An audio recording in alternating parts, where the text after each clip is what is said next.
കാറ്റത്തെ കിളിക്കൂട് സീരിയലിന്റെ latest episode review ആണ് പറയുന്നത്. അങ്ങനെ നിധി മനസ്സിൽ ഒരു ഉറച്ച തീരുമാനമെടുക്കുകയാണ്. സുഭാഷേട്ടന് സുനന്ദ എന്ന് വെച്ച ജീവനാണ്. അതുപോലെ തന്നെ സുനന്ദയ്ക്കും തിരിച്ചും ഇഷ്ടമാണ്. അതുകൊണ്ട് എങ്ങനെയെങ്കിലും അവരെ രണ്ടുപേരെയും ഒന്നിപ്പിക്കണമെന്നായിരിക്കും നിധിയുടെ തീരുമാനം. പക്ഷേ എന്തൊക്കെ ചെയ്തിട്ടും അവരെ തമ്മിൽ അടുപ്പിക്കാൻ നിധിക്ക് പറ്റുന്നുണ്ടായിരുന്നില്ല. അതിൻ്റെ ഒരു വലിയ വിഷമത്തിലായിരുന്നു നിധി. സുഭാഷേട്ടന് വേണ്ടിയിട്ട് വേറെ കുറേ ആലോചനകളൊക്കെ കൊണ്ടുവന്ന് നോക്കി. പക്ഷേ അതൊന്നും അങ്ങ് സെറ്റാവുന്നില്ല. അങ്ങനെ ഇരിക്കെയാണ് ഒടുവിൽ സുനന്ദയെ നിധി കാണാൻ വീട്ടിലേക്ക് വരുന്നത്. സുനന്ദ വരുന്ന സമയത്ത് എല്ലാവരും അവളെ ചീത്ത പറയുന്നിട്ട് അവിടെ നിന്നും മാട്ടിവിടാനൊക്കെ നോക്കും. സുഭാഷ് പോലും വളരെ മോശം രീതിയിലായിരിക്കും പെരുമാറുന്നത്. നീ ഇങ്ങോട്ടേക്ക് വരണ്ട എന്നൊക്കെ പറയും. സുഭാഷ് അങ്ങനെ പറയുന്നത് അവളോട് ഇഷ്ടമില്ലാത്തത് കൊണ്ടൊന്നുമല്ല. സുനന്ദ ആ വീട്ടിലേക്ക് വന്നിട്ടുണ്ടെങ്കിൽ അതിൻ്റെ പേരിൽ അമ്മായി അവളെ കുറേ അധികം ഉപദ്രവിക്കുമെന്ന കാര്യം സുഭാഷേട്ടന് നന്നായിട്ടറിയാം. പിന്നെ ഇവിടെ വന്ന പിന്നെ ഈ വീട്ടുകാർക്കും കൂടി അത് വലിയ പ്രശ്നമായിരിക്കും. തനിക്ക് മാത്രമല്ല തൻ്റെ അനുജന്മാർക്കും എല്ലാവർക്കും അത് വലിയ തലവേദനയാവുമെന്ന് കരുതിയിട്ടാണ് സുഭാഷേട്ടൻ അവളെ വഴക്ക് പറയുന്നത്. പോരാത്തതിന് ഭാസ്കരൻ അവിടെ കിടന്നങ്ങ് തുള്ളുന്നുണ്ട്. എടി നീ എന്തിനാണ് ഇങ്ങോട്ടേക്ക് എഴുന്നള്ളിയത്? ഞങ്ങൾ എല്ലാവരെയും പോലീസ് സ്റ്റേഷനിൽ കയറ്റാൻ വേണ്ടിയിട്ടാണോ എന്നൊക്കെ ചോദിച്ചിട്ട്. മര്യാദക്ക് നീ ഇവിടെ നിന്നും ഇറങ്ങിപ്പോയിക്കൊള്ളണം. ഈ പടി ചവിട്ടിയാൽ നിന്റെ കാല് ഞാനങ്ങ് തല്ലിയൊടിക്കുമെന്നൊക്കെ പറഞ്ഞുകൊണ്ടായിരിക്കട്ടോ ഭാസ്കരൻ ബഹളം വെക്കുന്നത്. ഓ, അവൾ ഇങ്ങോട്ടേക്ക് വന്നേക്കുന്നു. ഞങ്ങൾക്ക് തന്ന പൊല്ലാപ്പുകൾ പോരാഞ്ഞിട്ട് ഇനി എൻ്റെ മകനെ ജയിലിലാക്കാൻ വേണ്ടിയിട്ടാണോ നീ നോക്കുന്നത് എന്നൊക്കെ ചോദിച്ചുകൊണ്ട് തന്നെ കുറേ അധികം ദേഷ്യപ്പെടാണ് ഭാസ്കരൻ. സുനന്ദയാണെങ്കിൽ ഈ വാക്കൊക്കെ കേട്ടിട്ട് ആകെ തകർന്നു പോയി. അവളുടെ ആ ഒരു സങ്കടം കണ്ടപ്പോൾ നിധിക്ക് ശരിക്കും അവളുടെ ഹൃദയം നീറുന്നുണ്ടായിരുന്നു. പാവം, അവളുടെ മനസ്സിൽ ഇപ്പോഴും സുഭാഷേട്ടൻ മാത്രമാണുള്ളത്. അവളുടെ കല്യാണം വേറെ എവിടെയോ ഏകദേശം ഉറപ്പിച്ചു വെച്ചിരിക്കുകയാണ്.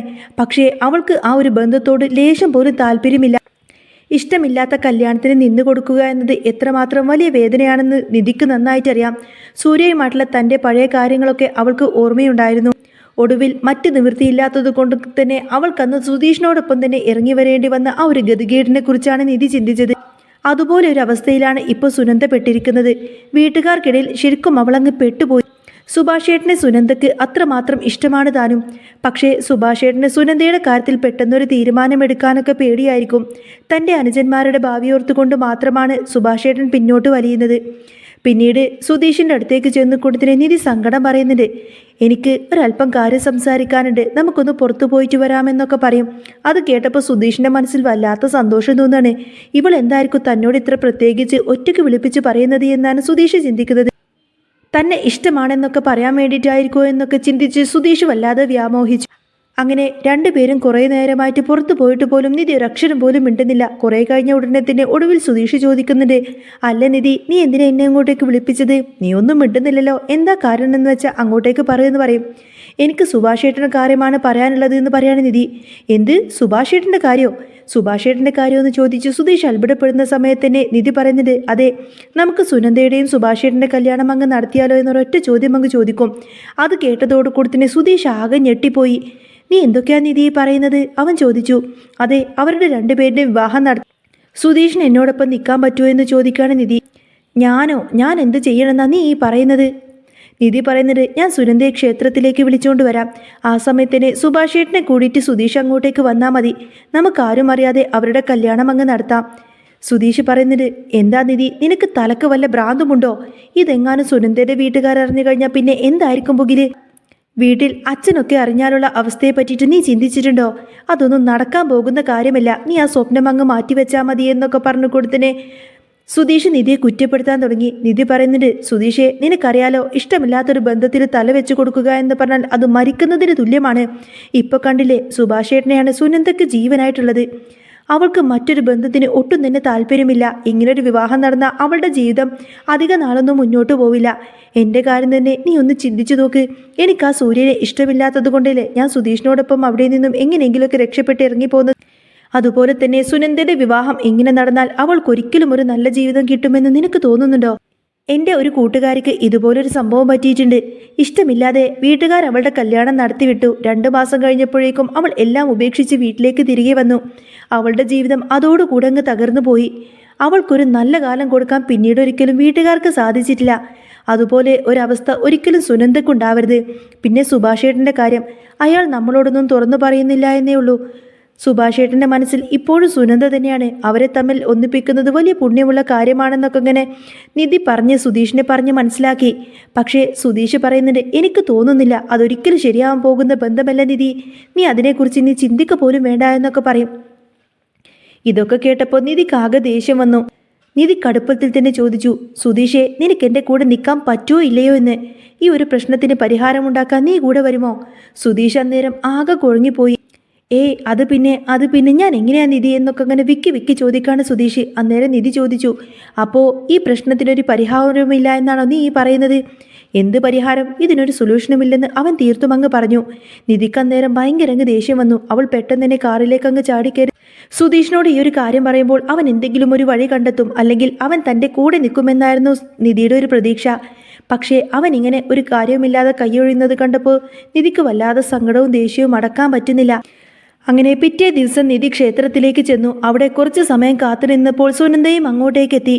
സുനന്ദ നിധിയെ അവിടെ വെച്ചാണ് കാണുന്നത്. അവൾ മെല്ലെ നിധിയുടെ അടുത്തേക്ക് ചെന്ന് പറയുന്നുണ്ട്, നിധി, ഇന്നലെ ഞാൻ അങ്ങോട്ടേക്ക് വരാൻ പാടില്ലായിരുന്നു, സുഭാഷേട്ടനോട് അങ്ങനെ ഒന്നും സംസാരിക്കാൻ പാടില്ലായിരുന്നു എന്നൊക്കെ പറയും. അത് കേട്ടപ്പോൾ നിധിക്ക് അങ്ങ് സഹിച്ചില്ല. അവൾ ചോദിക്കുന്നുണ്ട്, നീ എന്തിനാ സുനന്ദെ എപ്പോഴും ഇത് തന്നെ ഇങ്ങനെ പറഞ്ഞു നടക്കുന്നത്? വരാൻ പാടില്ലായിരുന്നു, മിണ്ടാൻ പാടില്ലായിരുന്നു എന്നൊക്കെ പറയുന്നതിൽ എന്തെങ്കിലും കാര്യമുണ്ടോ? അന്നേരം സുനന്ദ പറയുന്നുണ്ട്, അത് പിന്നെ നിധിക്കറിയാമല്ലോ, എനിക്ക് സുഭാഷേട്ടനെ അത്രമാത്രം ജീവനാണ്. സുഭാഷേട്ടൻ ഇല്ലാതെ എനിക്കൊരു ജീവിതവും ഉണ്ടാവില്ല. എൻ്റെ കല്യാണം ഏകദേശം ഉറപ്പിച്ച മട്ടാണ്.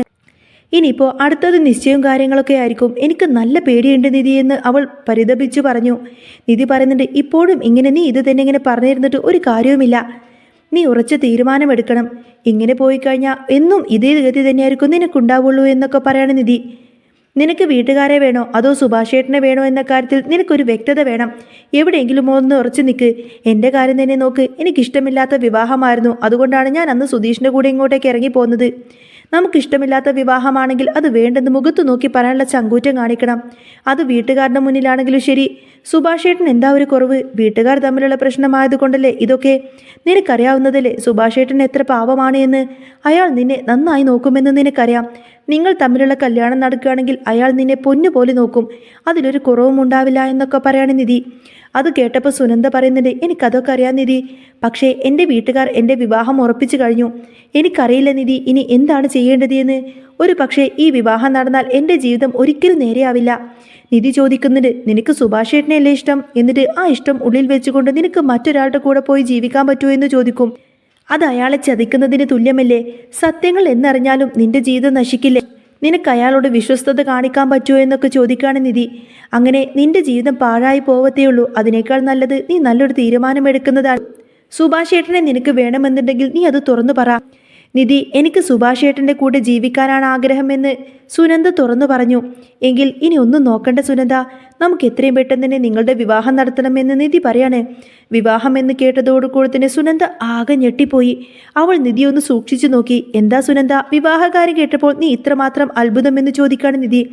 അവൾ പറയുന്നുണ്ട്, ഞാനും സുഭാഷേട്ടനും തമ്മിലുള്ള വിവാഹം നടക്കുമോ? എന്തുകൊണ്ട് നടന്നൂതാ? നിധി തിരിച്ചു ചോദിച്ചു. അല്ല, അതെങ്ങനെയാ നടക്കുന്നത്? വീട്ടിലെല്ലാം ഉറപ്പിച്ചു. സുഭാഷേട്ടനാണെങ്കിൽ എന്നെ കാണുമ്പോൾ തന്നെ പേടിയാണ്. ഒരു പക്ഷേ എന്നെ അത്രമാത്രം ഇഷ്ടമുള്ളത് കൊണ്ടായിരിക്കാം ആരെയും വേദനിപ്പിക്കണ്ട എന്ന് പുള്ളി വിചാരിക്കുന്നത്. അത് കേട്ട ഉടനെ തന്നെ നിധി പറയുന്നത്, അതൊക്കെ ശരി തന്നെ, പക്ഷേ സുഭാഷേട്ടനെ നിനക്ക് കിട്ടണമെങ്കിൽ അല്പം റിസ്ക് എടുത്തേ മതിയാവൂ. സുനന്ദ പറയുന്നുണ്ട്, നിധി, ഞാൻ എന്ത് ചെയ്യണമെന്ന് നീ പറഞ്ഞാൽ മതി, ഞാൻ എന്തിനും തയ്യാറാണെന്ന് പറയും. നിധി ഉടനെ പറയുന്നുണ്ട്, എങ്കിൽ പിന്നെ ഒരു ഐഡിയ ഉണ്ട്. നീ ക്ഷേത്രത്തിലേക്ക് വന്നത് വീട്ടുകാർ കണ്ടതല്ലേ? അരമണിക്കൂർ കൊണ്ട് തിരിച്ചു വരാമെന്ന് പറഞ്ഞതല്ലേ പോകുന്നത്? സമയം വൈകിയ അമ്മ സംശയിക്കും. അതുകൊണ്ട് നീ ഇപ്പോൾ പെട്ടെന്ന് വീട്ടിലേക്ക് പോയിക്കോ.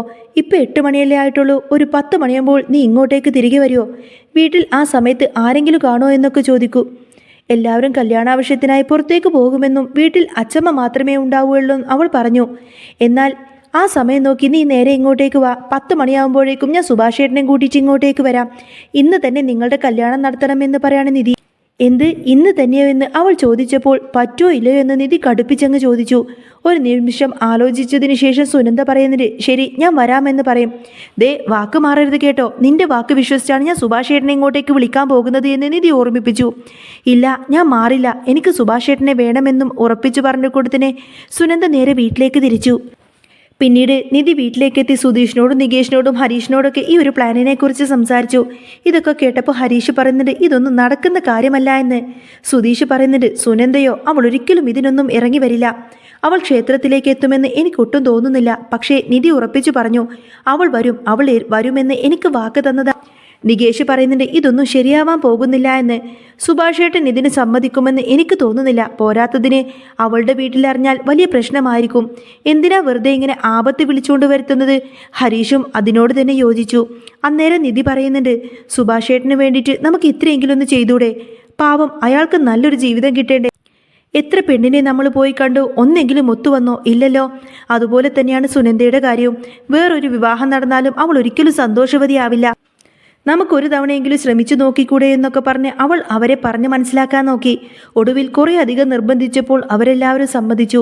ഹരീഷ് പറയുന്നുണ്ട് ഇതിൻ്റെ പേരിൽ എന്തൊക്കെ പുകിലുണ്ടാവുമെന്നൊന്നും അറിയില്ല, നമുക്ക് നോക്കാം, ഒന്നും സംഭവിക്കില്ല എന്ന് നിധി ആശ്വസിപ്പിച്ചു.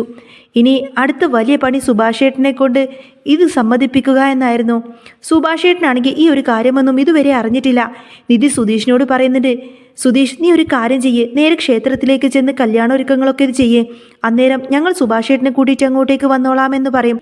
പോകുന്ന വഴിക്കെന്നെ സുധീഷ് ഒരു കാര്യം കൂടി പറഞ്ഞു, സുനന്ദയോട് സർട്ടിഫിക്കറ്റും കാര്യങ്ങളൊക്കെ എടുക്കാൻ പറയണം കേട്ടോ എന്ന്.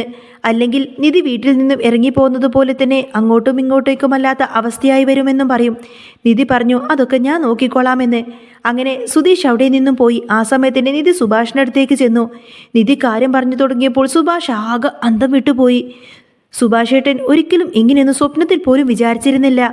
നിധി നീ എന്തൊക്കെയായി പറയുന്നത്? സുഭാഷേട്ടൻ ഇതിന് സമ്മതിക്കണം. കാരണം സുനന്ദയുടെ വേറെ കല്യാണം നടന്നു കഴിഞ്ഞാൽ അവളുടെ ജീവിതം തന്നെ തകർന്നു പോകും.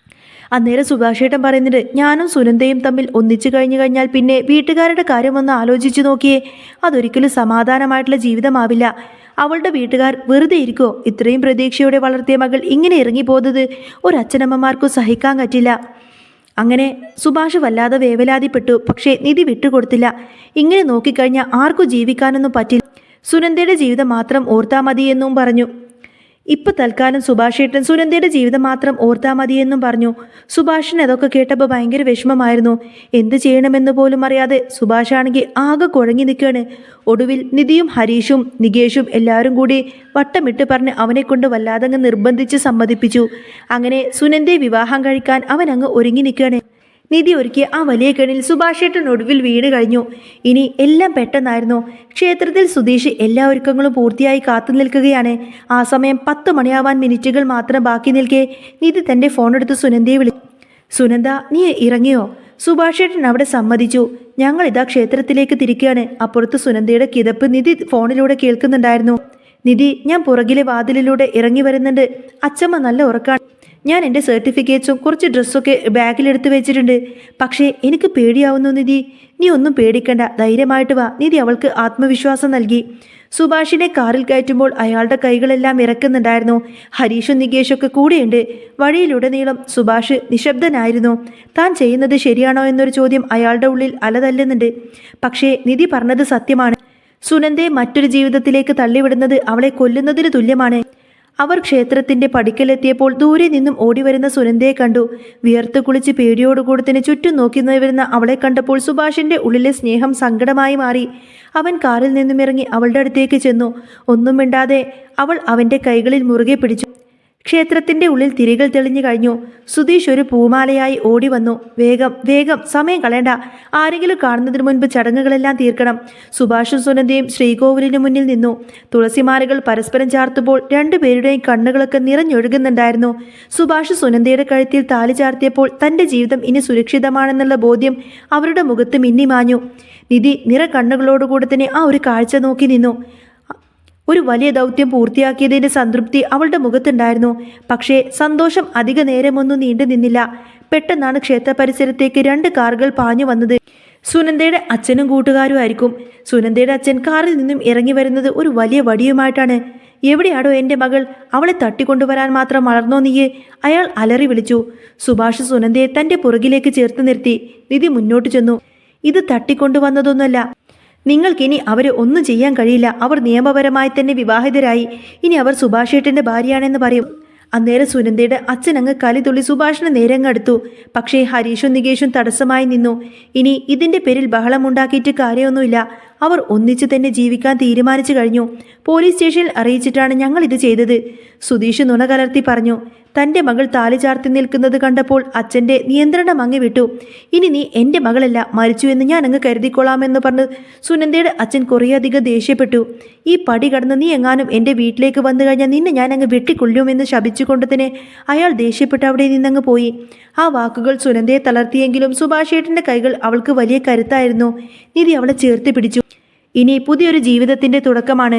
കല്ലും മുള്ളും നിറഞ്ഞ പാതകളായിരിക്കും. സ്നേഹമുള്ളവർ കൂടെ ഉണ്ടാവുന്ന ധൈര്യത്തിൽ അവർ ആ ഒരു ക്ഷേത്രപ്പടികൾ ഇറങ്ങി.